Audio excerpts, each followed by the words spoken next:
Okay, as you can see, we got into it on this episode. We are putting in our headers, and we had to get this lull with a good enough reach to get over way out to not only the height, but of course the far reach. As you can see here, we're getting this beam. This beam's probably, I don't know, 300 pounds. It's an 8x8 cypress, by the way. We're using cypress on this one here, and we're just trying to get familiar. And as in any job you're doing, you're trying to figure out, when you don't do this for a living on a regular basis, you're trying to get out and figure the exact process of how you're going to do each one of them. And this was definitely one of them, the first one. And we're going in and we're trying to get my son, who is actually only 14, believe it or not.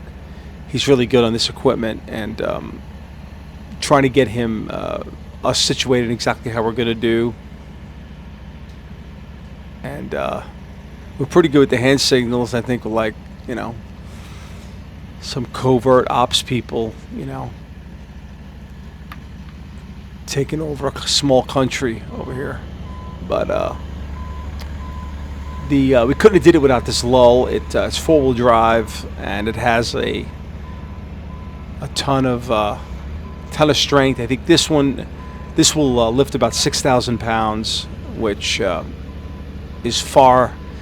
Our job is far beneath the capacity. But again, it's all about the reach and understanding how we're going to lay this out. And a lot of this, when we were doing it and setting it up, and you think of it, at least for me, I kind of try to visualize this stuff, believe it or not. Even when I wake up in the morning, I try to visualize, okay, how are we gonna actually affix these headers? I call them headers. They're not really headers, but they are the supports for the upper floor. So this building has a second floor. It's what we call a monitor style barn, which means that in the middle has the second floor, or what you would consider a hayloft, basically.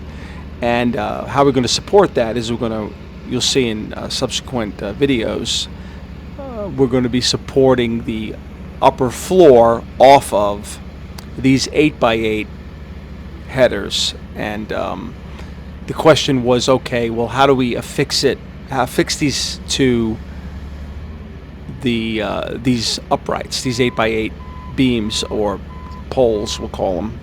And that was the question. And the best way we came up with, as you can see here, is what we call a lap joint. Now there's a couple ways to affix them, meaning, you obviously can't just nail these on. You have some real, there's a lot of reasons why. So if you may see other barns or other structures, particularly on front porches, on maybe commercial buildings like that use a lot of these post and beam kind of building, you'll see a lot of supports, angled supports, and that really, the goal of those is to hold the building square. You don't want the building shifting in the wind and in the weight, the whole building tilting one direction or the other. So those that's our first one. So that's a big moment for us there, that number one, that it fit, and it fit really tight. And that was important. And you can probably see here that my son was smart enough to keep the forks in position. It's gonna give it a real hammer and look. Good. So here you see my daughter. She's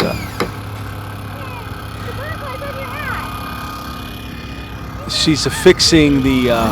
She's actually using. That's a blessing. We're using bolts here. So we decided when we were going to attach this. Now you could use some really awesome, cool, timber frame techniques, but we decided to use bolts. Here's my littlest one on the Zero turn.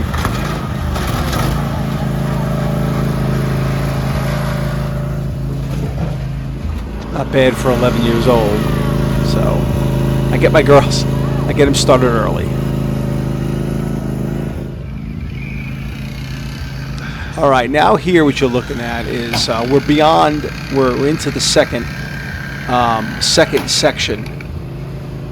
And I got my son here. He's cutting that lap joint. These cutting of the lap joints were tough. They were definitely tough, and I'll talk about that in a minute. My other girls here doing the siding. And all right, so what you're looking at is getting the reach for that post here. Now, this is where we're putting basically the third section in, and they're all about 13 feet long, roughly, thereabouts, 12, 13 feet long. This is where we really were smart, and we didn't finish the floor here so we can get the lull close enough. What you can't see is that as you go to the rear of the property, the grade drops quite a bit, and it causes us to have less and less reach with the lull because the lull is lower. Here it's about almost 3 feet below the grade of the subfloor. So we're really trying to work it, and it's getting a little tougher as we're doing it because we don't have as much reach. We still have plenty here, but now the idea of doing any lifting on these beams whatsoever is by yourself. For one, would be foolish and completely dangerous, and but the lull really is a real safety factor because it's not going to go anywhere. It looks crooked here, the forks, but they're not. They're actually level, and my son was smart enough to keep those forks underneath until we had it actually affixed. As you can see, he's tilting it out, which was really smart of him. It's not going anywhere, even if it fell. But there's a lap joint there, and we have 2 bolts in every header. And what we did is we pre-drilled the bolts, the holes on the ground. We cut the lap joint, pre-drilled them out, which was great for alignment. Now we were not that careful, I must say. We were not really. This was not going to be a picture perfect pole barn or what we would call timber frame structure. We could have used dowels. We could have, meaning wood dowels, could have drilled it. We could have used a dowel system. We could have used a much more complicated joint rather than a lap joint. But we wanted to get this done. We wanted it to be strong. And as I was mentioning, with this framing, you notice we won't have any sort of angles. Here's a quick little montage of them all putting in the sheathing. So I'll let you watch that a while, if you care to.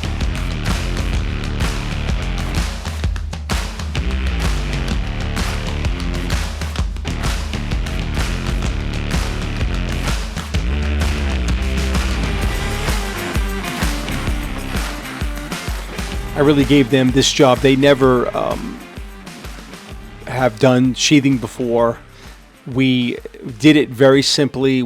There is ways to do this. We lined up all the seams, which typically is not as a no-no, but we did it on this one.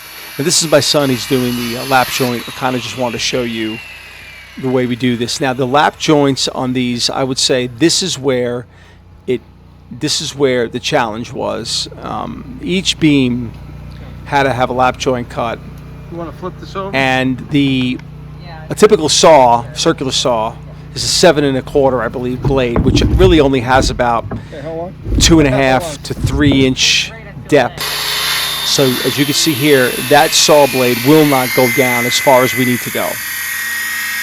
So what we did is we wound up cutting a guide, well, I call a guide, as far as we could go. And we got it as best as we can. Okay, what's the? And then we what's the- use this Sawzall here to complete the cut. Now, this is an 8x8. It's a cypress. It's also still a bit, damp, moist. There is some moisture in the middle. I don't expect much shrinkage of these. You do have to consider that. I don't expect much, because much of it in the outside. But if you look at this beam, you can see this is from one tree. This is the center core of that one tree. You can see the hearth of that, the center of that tree. And it's very wet, moist, excuse me, and it's very hard for cypress. So this thing every beam took 15 minutes to 20 minutes of cutting to get a simple lap joint. We got them actually pretty close. Now, this was not about being pretty, but we wanted them tight. They needed to be fairly tight, and the reason was we don't want any shifting. Now, we're not using those angled supports in the corners, and there's a couple reasons why we don't really need it. One of the main reasons, and you can see that there, we got a nice flat joint there, and that was another thing you see here. We had to get up on the ladder and cut every lap joint on top of the post. So we cut them to height after they were installed, these poles. We got them 10 foot off the subfloor, which is perfectly level. And then, as you can see, we went down and we put them on. We kind of cut every one of them out, hand by hand, meaning circular saw and the Sawzall. And then we did that to each header, which took some time. And I really like showing you this, the way he's cutting it, because I can't reiterate how much of a pain this was. We tried a chainsaw, bad idea, can't be very accurate with a chainsaw. If we did this more often, we definitely would purchase a large circular saw for the occasion. But it worked out. It did work out, and my son's actually pretty good. And after you're out here cutting, you get this. You get really excited about when you finally reach the end of this cutting. But it worked pretty well, and some of the keys were, different techniques, moving the saw back and forth. And you can see here, he got a really nice cut. We went in there and cleaned it up a little bit, but he got a pretty nice cut there. Very tight. We're probably within 1/8 of an inch, particularly when we fit him on there, and then we would bolt them to the posts. That tight fit is what helped. And of course, he was thrilled here as Finally. and anyway, so that was our fun doing the headers. Thanks for joining us. Really appreciate it. Talk to you soon.